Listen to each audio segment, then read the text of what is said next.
Elisa e Pira, que tá ali. Então vamos lá, gente. Obrigada a todos. Confiram a nossa programação nas redes sociais e vamos embora aí para ver o que vocês nos apresentam aí. Bem-vindas, meninas. Obrigada por conferirem. Boa noite. Boa noite. Tá meio fraco. Boa noite. Boa noite. Assim que é bom, porque quando a gente tá em resistência, a gente tem que ser forte, né? E é importante a gente sempre manter a energia boa. Então, primeiro agradecer ao Kiki e a Daniela por nos receberem.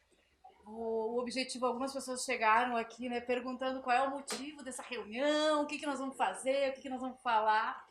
E a ideia é um pouco a gente contar um pouquinho da nossa trajetória de Mídia Ninja, porque as pessoas normalmente também sabem da Mídia Ninja porque nos veem nas redes sociais, acompanham nossos conteúdos, enfim, sabem da nossa trajetória dentro de todo esse percurso político do nosso país. Mas a Mídia Ninja, por trás dela, tem uma diversidade de coisas acontecendo. E nesse momento, nada melhor do que a gente poder viajar e nos mobilizar e trocar ideia, enfim, conversar sobre as ideias que a gente está tendo, sobre os projetos que a gente está desenvolvendo, muito no intuito também de convidá-los a fazer parte, né? Então essa nossa reunião, nossa conversa, ela é um pouco para isso, assim. Então ela também não é um monólogo, né, minha gente? Sou formada atriz de profissão, deixei isso há muito tempo atrás, porque realmente gosto do diálogo. Então, à medida que quiserem também interagindo, trocando ideia, a ideia é um pouco essa, né? Que não fique só eu aqui falando. Então eu vou me apresentar, eu sou a Branca, na verdade meu nome é Cláudia, ninguém me conhece por Cláudia, nem mesmo a minha mãe me chama assim. Então quando ela parou de me chamar assim, eu disse, então tá, aceito o apelido e vamos nessa. Então eu sou a Branca, sou do Rio Grande do Sul, saí de casa com 16 anos e nunca mais voltei. Fui daquelas pessoas que também no percurso da vida foi fazer universidade, etc. E fui me encontrando nesse mundão e nele eu encontrei o Fora do Eixo, que é também onde a gente começa um pouco essa história. Mas hoje é isso, eu trabalho e vivo, né, junto com a Mídia Ninja, sou da Mídia Ninja, a gente está localizado aqui em São Paulo, agora com uma nova sede, que vocês já estão super convidados a conhecer, vou contar um pouquinho dela mais pra frente. Mas também entendendo que eu falo um pouco desse lugar da onde eu venho, muito para compartilhar que nós da Mídia Ninja, na sua maior parte, com exceção da Lisa, que é do Rio de Janeiro, todos viemos do interior do Brasil, né? Todos somos desse Brasil profundo, né? Dessas cidades como a Bragança. A gente sai dos nossos territórios, vai fazer universidade, ou até mesmo nos territórios em que a gente nasce, a gente desenvolveu uma série de ações culturais a partir de 2001, 2002, que foram os coletivos culturais. E é esses coletivos culturais que vão dando, né, aí a liga, enfim, a gente também com o Kiki, a gente se conecta nesse, né, nesse universo aí, que durou praticamente uns 10 anos, que a gente chamou de Fora do Eixo. O Fora do Eixo, gente, nada mais, nada menos, foi um circuito cultural que começou se desenvolvendo com coletivos de diferentes lugares do nosso país, trabalhando muito fortemente na área da música naquele momento. Depois ele se desenvolveu, foi colocando outras áreas, outras artes, enfim, mas muito sempre vinculado à cultura. Começou em Cuiabá, né, com o Cubo, com o Espaço Cubo, com o Pablo Capilé, com a Marielle, com a Lenissa, que são nossas maiores lideranças também, né, que estão espalhadas, inclusive cada um fazendo outras atividades e fazendo mobilizações como essa em territórios que estão. E nesses coletivos, enfim, eles, enquanto Espaço Cubo, desenvolveram uma série de tecnologias dentro daquele território. Acredito que muitas delas, inclusive, vocês aqui também, por estarem nesse território de uma cidade que é menor, né, com menos habitantes, enfim, a gente também, de forma muito orgânica, acaba desenvolvendo, né? Quer pensar em economia solidária, quer pensar em rede, como que a gente organiza um espaço como esse, como que a gente faz programação, enfim, como que a gente movimenta uma cena. E a gente, né, então, em 2004, começa muito fortemente fazer isso dentro de nossas cidades. A questão também é que a gente tinha um ponto político muito forte no nosso país, né? A gente tinha o Lula no governo, a gente tinha a questão cultural muito forte, o Ministério da Cultura, né, com a presença do Gil, enfim, isso tudo também foi influenciando, de uma certa maneira, na nossa forma de construir e de pensar esse Fora do Eixo. A gente começou com a música, né? Cada um dos nossos coletivos, eu estava em Santa Maria, Rio Grande do Sul, e a gente também tinha um coletivo, a gente também fazia um festival de música, a gente também tinha uma banda que era do coletivo, enfim. E isso meio que se replicava entre outras cidades e fortemente em Cuiabá. Em um determinado momento a gente se encontra presencialmente, né? Nosso país continental, né? Faz com que em algum momento também no quântico abre-se uma janela, a gente se encontra por conta principalmente dessa liga de festivais. Cada um de nós organizava, a gente faz uma reunião que foi aqui em São Paulo, que era da Associação de Festivais Independentes, a Abrafim. A gente se conhece presencialmente, a gente troca ideia e entende que a gente tinha muita potência ali na mão de formar esse circuito cultural e fazer com que essas bandas, essas tecnologias sociais que a gente estava desenvolvendo na ponta, e entendendo tecnologia social é isso, né? Da economia solidária, da forma como a gente pensa mesmo, as trocas entre as pessoas, como que a gente pode fazer circular as bandas, enfim. E a gente forma esse circuito. Ficamos 10 anos trabalhando nesse circuito. E lógico, né, gente, nós, uma gurizada super jovem, eu já tenho 36 anos, né? Então, há uns anos atrás, eu tinha meus 22 quando entrei nesse processo também, a gente começa a entender um pouco de que morar junto era uma lógica interessante, porque nós éramos universitários, aquela lógica de ficar morando cada um no apartamento não fazia sentido, porque a gente precisava gerar sustentabilidade. Então, morar junto era algo interessante porque potencializava tanto o nosso horário, né, o nosso tempo de trabalho juntos, como também fazer aquilo que a gente queria, aquilo que a gente gostava e gerava sustentabilidade para todo mundo comer, para todo mundo ficar bem e tranquilo, e a gente desenvolveu os nossos projetos. Então, de uma certa forma, também foi se criando o embrião do que a gente foi hoje. A gente entende que as casas coletivas, que são as casas da mídia ninja, nas quais a gente vive coletivamente, porque hoje a gente passa a se entender como uma grande comunidade urbana, surge esse embrião dali, né? Então, tanto esse circuito ele foi fomentando, né, essa circulação das bandas. Então, nosso calendário dos festivais, né? As bandas circulavam, a gente circulava, e 4 grandes pilares que a gente fala que também são os nossos simulacros, ou seja, tudo aquilo que a gente foi entendendo que não a prática que está colocada dentro de um sistema a gente não se sentia mais contemplado ou a gente criticava, a gente criou simulacros, ou seja, a gente criou práticas reais sendo colocadas, executadas, implementadas.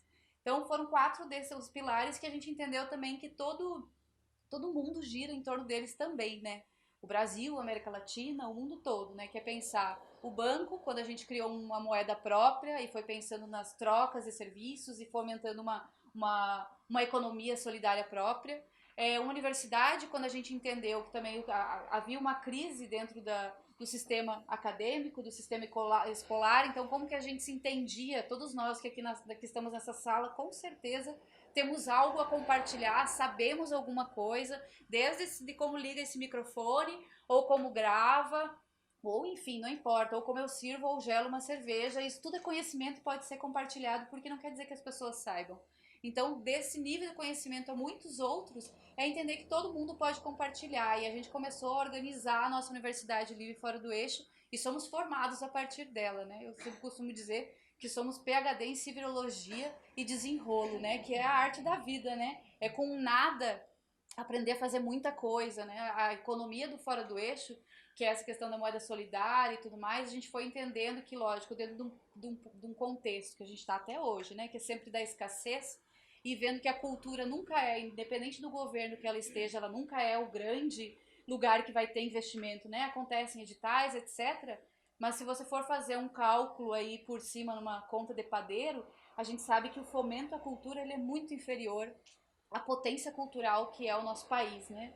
A quantidade de grupos coletivos, ancestrais, indígenas, quilombolas, tudo isso precisa de uma manutenção, né? E ao mesmo tempo a gente não tem isso. Mas ao mesmo tempo não é esperar que isso seja a solução, né? A solução está na nossa forma de trabalhar, no nosso processo em rede e no nosso processo colaborativo. Então a gente foi pensando que da escassez a gente tinha abundância, e a abundância é o nosso recurso humano, somos nós mesmos.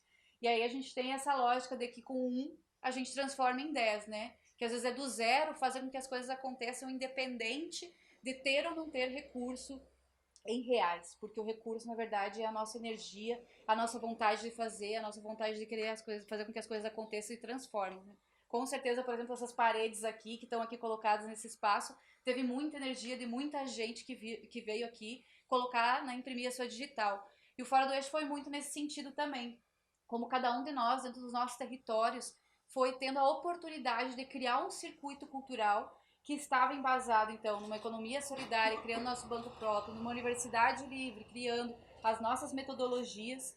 Por outro lado, pensar na arquitetura de rede, porque a gente está falando, sim, de um país continental. Então, ao mesmo tempo, a gente, às vezes, tem companheiros que têm que atravessar o rio Amazonas para acessar a internet, porque, na verdade, a gente nasce num contexto que a internet também vem com muito mais força no nosso país, mas com uma diferença muito grande de acesso à internet no nosso país, né? Não dá para achar que a internet que tem aqui é igual de quem está lá em Belém ou que está no interior do Rio Grande do Sul, enfim.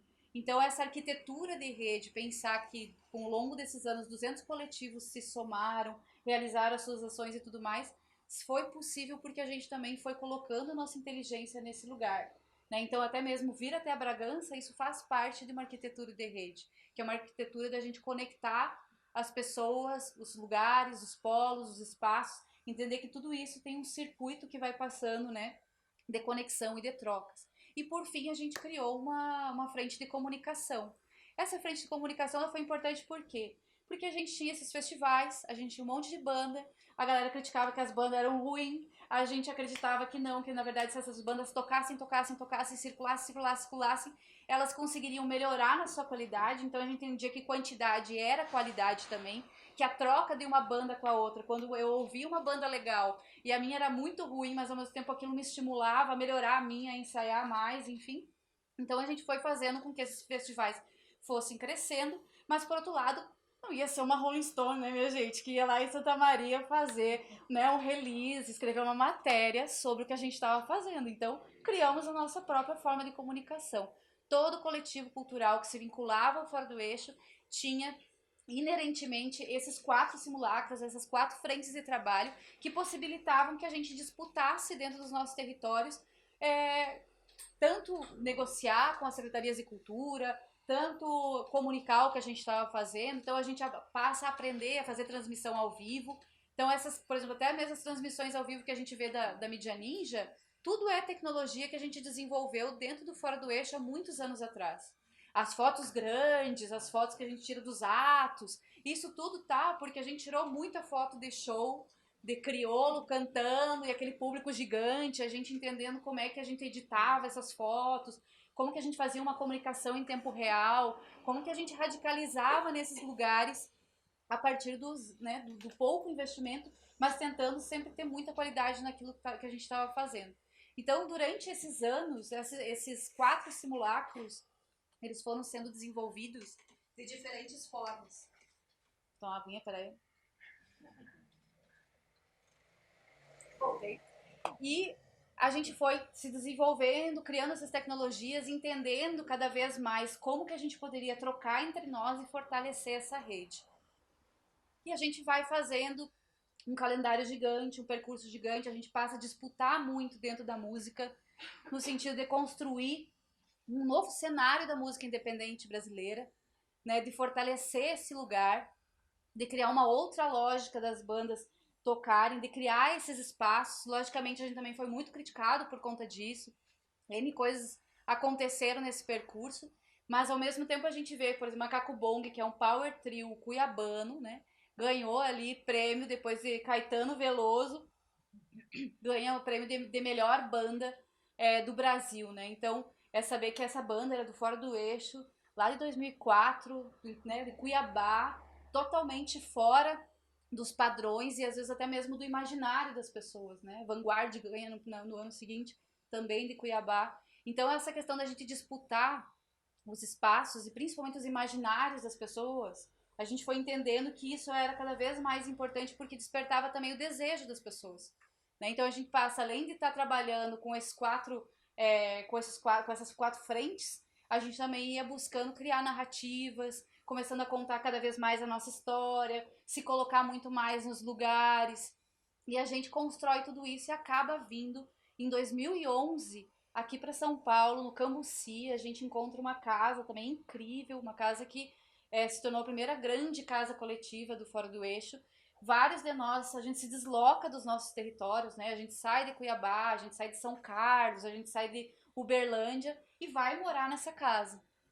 e começa a desenvolver. Lá a casa tinha uma vinícola no fundo. Quando a gente chegou nessa casa, a galera olhou e falou assim, pô, puta pub, né? Vamos botar geral tocar aqui, vai ter ao vivo, não sei o que. E ficaram-se anos, a gente ficou anos, aquela casa ela se tornou, pra gente sempre fala que ela é um santuário, assim, de uma construção coletiva de várias mãos, de várias pessoas que foram lá, grafitaram, fizeram exposição, vieram da América Latina, aconteceu muita coisa dentro daquela casa, muita conspiração também foi surgindo daquela casa, e a gente também ainda era, se entendia como esse circuito cultural. Mas 2011 a gente começa a entrar, lógico que a gente também vai pro eixo, gente, para disputar ele, para ele ser fora do eixo. Porque é desse lugar que a gente tá falando, não importa também se a gente se a gente nasce em São Paulo. Isso não significa nada, porque a gente pode nascer em São Paulo e ser fora do eixo, né? Porque a cidade também não quer dizer que ela vai abrir espaço para você, não é? Então, como que a gente vai e cria, como que a gente abre esse espaço, né? O Cláudio Prado sempre falava pra gente que tinha essa questão da esfinge, né? Que São Paulo era uma esfinge, se a gente não decifrasse ela, ela nos engoliria. E ela não nos engoliu, na verdade, né? Eu acho que com esse percurso todo, com a forma como a casa se construiu, a gente foi criando várias narrativas, a gente foi criando várias articulações, né? E várias atividades, recebendo muitos coletivos durante esse percurso que foram criando, se formando dentro dessa universidade livre fora do eixo. Em 2011, 2012, agora não vou lembrar, enfim, talvez o Pira também possa me lembrar, mas surge naquele contexto a Marcha da Liberdade. Não sei quem lembra dessa história, tem uma galera muito nova, que talvez seja mais anos 2000 presente nessa sala, né? Mas surge a Marcha da Liberdade, que foi uma marcha pela legalização, né? Do uso, né, de maconha, enfim. E o coletivo que estava puxando essa marcha fez um título cabuloso para ela, né? Qual era o nome da marcha, Pira? Eu nem sei. Marcha pelas armas não letais, marcha... pela legalização da alimentação, não letais. Era aí. Como o Pablo sempre costuma dizer, isso não cabia nem num tweet, gente. E, ao mesmo tempo, era considerado um dos coletivos mais criativos da cidade. Então foi meio impactante, né? Porque, lógico, a gente era popzeira, assim, tipo, a estética nossa do design era pop, a gente pensava em arte, a gente pensava em cor. Por mais que a gente estivesse nos interiores, a gente estava conectado a esse universo. Então, quando a gente vem para São Paulo, a gente acredita que aqui é a grande referência. A gente se debate com situações como essas. E a gente vai, faz a Marcha da Liberdade, a gente propõe esse nome, né? A gente ressignifica esse conceito, faz a marcha, e a partir dali também começa uma série de tantas outras articulações, né? E aí 2013 chega, né? O Fora do Eixo no seu percurso também, de 2011 a 2013, ele também teve um movimento muito interessante na medida em que a gente vai viajando, vai circulando o país, a gente se encontrou com os povos indígenas, a gente se encontrou com os quilombolas, com vários movimentos tradicionais, e isso foi no nosso percurso, a gente também foi sendo contagiado por essas pessoas, né? E cada vez mais entendendo que talvez a gente não era mais um circuito cultural. A gente estava cada vez mais tornando um movimento das culturas, porque estava tanto trocando com uma série de movimentos, como também compartilhando, como também pensando cada vez mais numa política que, claro, a gente está pensando em governo por um lado, mas também pensando nesse espaço paralelo, né? Nesses ministérios, nesse governo paralelo que a gente pode criar enquanto sociedade civil. A gente começa a trilhar um percurso na América Latina, conhecendo diversos países, diversos coletivos, entendendo na prática, ao visitar esses países, que com aqueles 4 pilares se refletiam lá também, porque as pessoas passavam pelas mesmas questões que a gente já tinha passado, a gente passa a compartilhar com essas pessoas, cria nesse processo todo cultura de rede, que é também isso, uma conexão da América Latina, que é cultura de rede no sentido de trabalhar em rede, não, né? Então, de como que a gente se conecta também nesse território e ao mesmo tempo começa a fazer intercâmbios, começa a pensar conjuntamente na América Latina como um todo. Então, se o nosso desafio antes era Brasil continental, a gente começa a entender a América Latina como algo que a gente precisava disputar também. Em 2013, a gente chega, né, já passado vários anos, e lógico, vem as jornadas de junho, né, que é quando também a mídia ninja se desponta, né, quando todo mundo passa a conhecer a mídia ninja. Mas eu contei essa prévia antes, rapidamente, para colocar para vocês que o nosso embrião de mídia ninja sempre existiu. Ele sempre foi desenvolvido, que foi pelo Fora do Eixo. Se não existisse Fora do Eixo, não existia mídia ninja. E hoje, enfim, eu entrei pelo Fora do Eixo, eu sou mídia ninja porque eu sou fora do eixo. Outras pessoas que fazem parte do nosso núcleo durável nosso núcleo orgânico, que é o 27H por 7, né? 24 por 7, na verdade, que somos 24 horas isso, 24 horas ativistas, 24 horas trabalhando pelas causas e pelos projetos, enfim. É porque o Fora do Eixo sempre nos deu essa sustentação, ele tem uma grande importância no nosso processo. E o Fora do Eixo é a nossa forma de vida, né? A forma como a gente se entendeu enquanto comunidade, quando a gente começou a se ressignificar como pessoas, se ressignificar os nossos princípios, começar também processos de desconstruções e desconstruções humanas. Então passa tudo por isso, né? A nossa gurizada começa a nascer, as crianças, né? Hoje a gente tem 5 crianças já na rede e são filhas nossas e todos nós nos entendemos como pais, como mães, pensando numa educação coletiva, pensando como que a gente quebra também esses outros paradigmas, enfim, o outro lado da vertente, mas que ela existe e que ela é muito incrível. E aí, em 2013, então a gente desponta, né, com com as jornadas, né? Então tem todo esse processo quando a gente entra ao vivo numa das jornadas de junho, num dos atos aqui em São Paulo, né? Que foi um dos atos que foi uma explosão. A gente passa a ser reconhecido, né? Conhecido por muita gente, e ao mesmo tempo tem todo um processo ali que não foi compreendido, né? Que é quando também começa a gente alvejado de diversos lados. Eu costumo dizer que foi uma inquisição digital que a gente passa nas redes sociais, né? Que quando a direita e a esquerda estão ali também nos acotovelando de tudo que é jeito, sem entender aquilo mesmo que a gente estava colocando como novas práticas. Claro que também dentro das formas radicais também que a gente tinha de prática, de pensar nas nossas formas de sustentabilidade, nas nossas formas de formação, da forma como a gente vivia, não é fácil, talvez naquele momento realmente não seria nada fácil de compreender, né? Hoje ainda tem gente que talvez esteja conseguindo cair algumas fichas, mas passados vários anos e vários anos de luta que a gente tem aí, que a gente já teve pela frente, e que a gente, enquanto Mídia Ninja, sempre entendeu o nosso papel de responsabilidade dentro desse processo.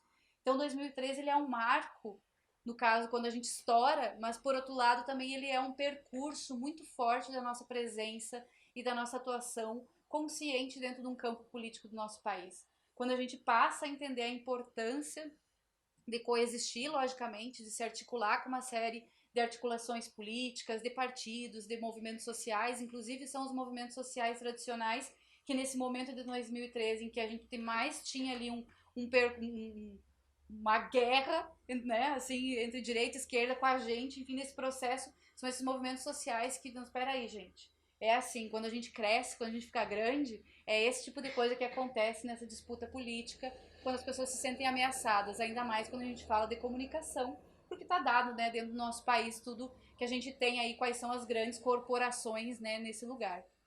Então, a gente também, lógico, né, ninguém se esmerece, né, por conta de uma instabilidade, a gente continuou o tempo inteiro trabalhando, avançando, e fomos construindo uma série de coisas, né, e ao mesmo tempo entendendo que tivemos um percurso político muito pesado no nosso país, né, enfim, a gente pode começar a citar de 2013 até hoje, mas principalmente, né, o que foi o processo do golpe, né, o que foi tudo que a Dilma passou, todo o processo que a gente teve de eleições do ano passado, todo o processo que os nossos movimentos sociais também passaram, né, gente?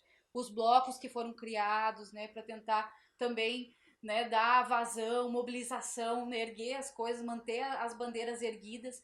Isso tudo a gente sempre teve muito na base desse processo, né? Então era nós que fazia uma série de flyers, enfim, 100 flyers por dia, transmissão em tudo que é lugar, vai ter ocupação não sei aonde, vai lá transmitir a ocupação, vai abrir uma casa de democracia em Curitiba, vamos abrir a casa da democracia em Curitiba, desloca a gente, vai pra cima e vai pra baixo, e correria, e ao mesmo tempo a gente nesse percurso entendendo realmente que era a importância de estar fazendo isso e estar junto, né, a partidos, aos nossos movimentos, a organizações, né, enfim, é uma série dos povos indígenas, enfim.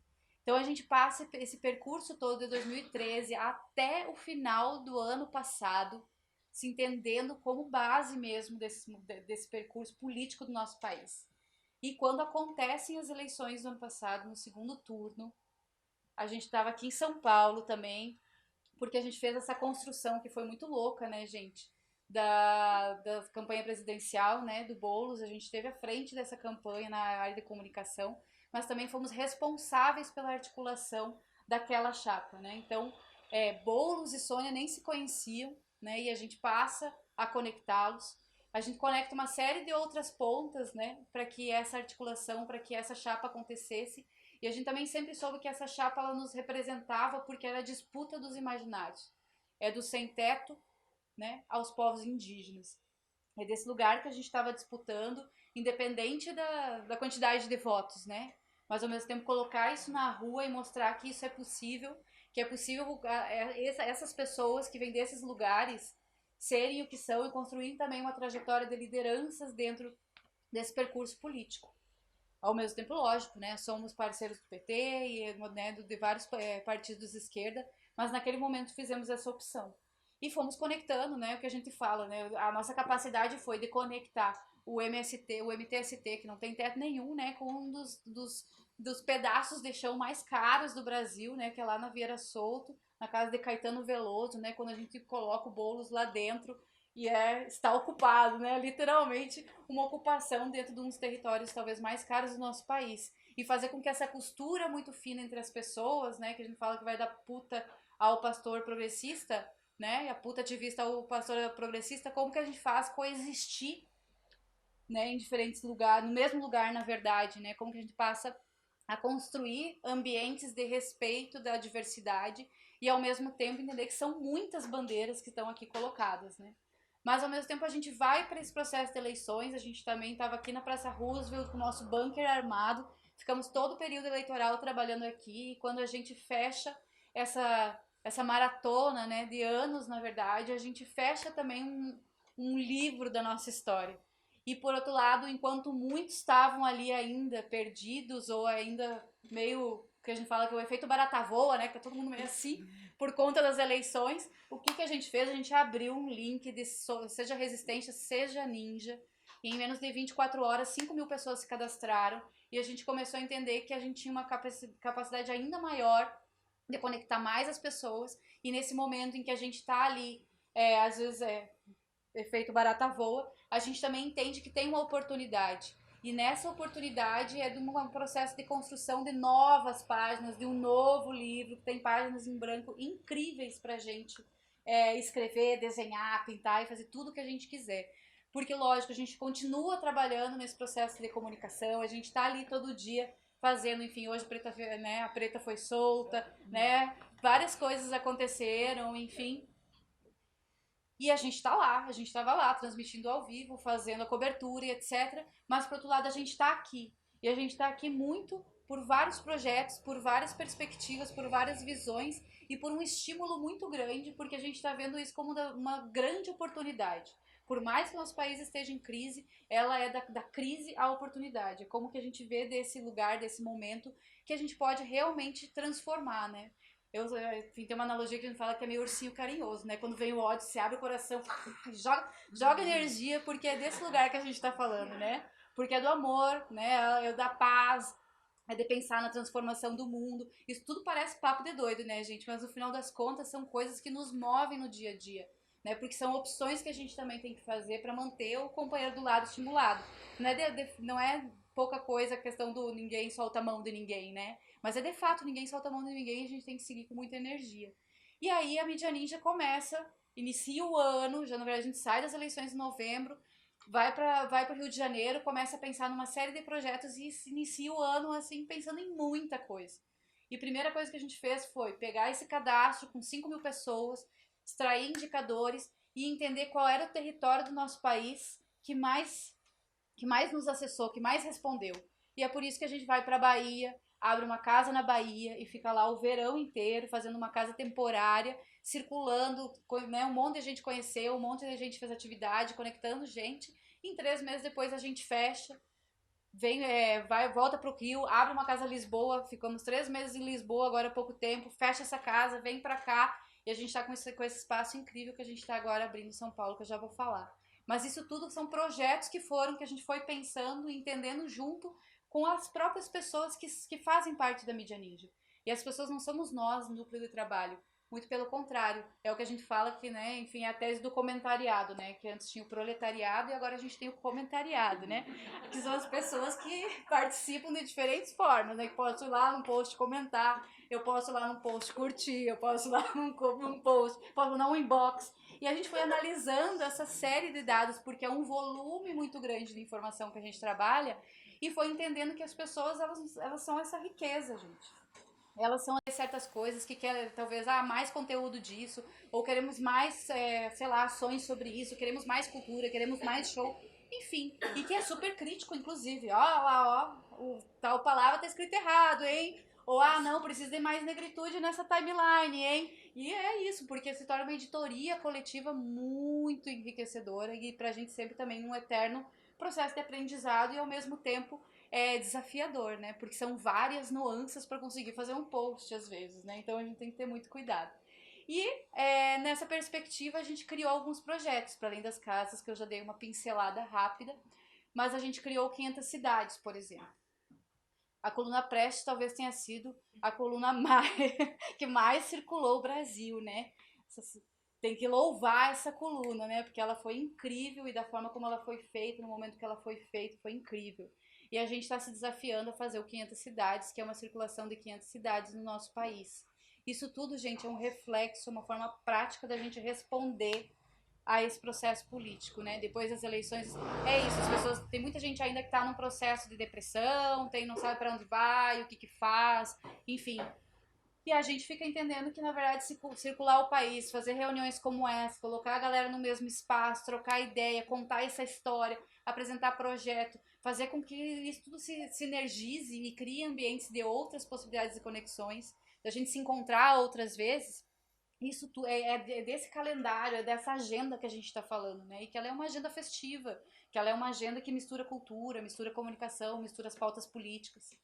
Então a gente vai fazer o 500 cidades, vai rodar o nosso país todo, nas diferentes regiões, para né, mapear, para trocar ideia com as pessoas e ao mesmo tempo conectar elas a uma plataforma digital que a gente também está desenvolvendo, para a gente também, todo mundo se conhecer, né, sair de alguns tipos de redes, nem é sair, mas construir as nossas, para que a gente também crie esses ambientes de uma forma muito mais segura, muitas vezes. 500 Cidades é um desses projetos, e ele está ficando cada vez mais incrível. E essa aqui é uma parte, digamos, piloto dessa maratona toda, né? Porque a gente já andou viajando, acho que umas 60 cidades. Eu não sei se eles vão contar ou não, mas a gente já deu uma boa circulada durante esse ano. Junto com 500 cidades, já é isso. A gente vem para São Paulo. Faz um mês que a gente voltou para São Paulo. A gente começou um processo de mapeamento de espaços e a gente achou um espaço de 4.000 metros quadrados que está localizado no Cambuci, que é o mesmo bairro que a gente tinha a primeira casa fora do eixo. Então a gente costuma dizer que essa nova nave, que é como a gente vem chamando, né, o espaço se chama nave, ela é uma resposta histórica do Fora do Eixo a 2013, a todo o processo que a gente também sofreu e ao mesmo tempo um novo processo de consolidação, né, enfim, de espaço de trocas, né, de ambiente mesmo cognitivo, né, um ambiente que a gente possa transformar ele num grande centro ativista global, né? A gente só estacionou a nave em São Paulo, mas ela pode também migrar como as casas coletivas para outro lugar, se a gente achar outro lugar e ocupar outro lugar, porque também é fazer com que esse espaço ele seja autossustentável com o tempo. Então a gente tem um desafio lindo pela frente, que é ocupar um espaço de 4.000 metros quadrados. São 2 prédios e um galpão, 2 prédios, cada um com 3 andares. E agora, no final da semana que vem, não nesse, no outro, a gente vai fazer um grande encontro da Mídia Ninja em São Paulo. Então também isso é um convite a vocês. Quem quiser colar lá, vai ser sexta, sábado e domingo. Tem hospedagem, tem alimentação, só tem que chegar. E a gente abriu um link de inscrição, enfim, tá também nas nossas redes. Mas convidar todo mundo, vai ser um momento incrível também. Vai ter várias rodas de conversa, oficinas, enfim. Mas a gente costuma muito trabalhar com não grade, né? E quando as pessoas chegam, e a gente também sente o clima, né? A vibe das pessoas, porque a gente acredita muito nisso, de trabalhar com a energia. E a gente vai também construindo, ao mesmo tempo que a gente elabora um roteiro de programação, a gente também vai entendendo o que todo mundo quer, né?